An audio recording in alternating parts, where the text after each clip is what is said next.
Together with Kuya Mar, syempre. So, Kuya Mar, start na tayo. Yes, today is the celebration of Cecil's 60th birthday.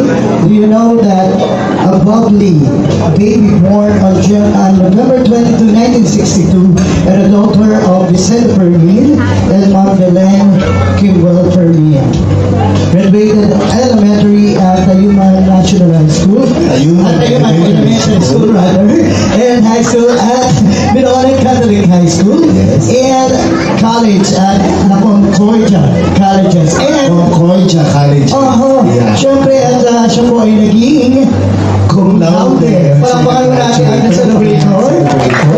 And married to a very handsome, dashing, and generous person in this entire Binaconan. Siya ang ating municipal engineer. Palakpakan mo natin si Engineer Nelson Pajarillo, of course. And a mother of handsome Vincent Paul Angelo Fermin Pajarillo. The only child, and that's after 14 years. After 14 years pa rin naman celebrator. And she is now the owner and managing person at Petron Gasoline Station for 30 years. Ladies and gentlemen, bigyan po natin ang masikapong palakpakan si Madam Maria Cecilia Fermin Pajarillo.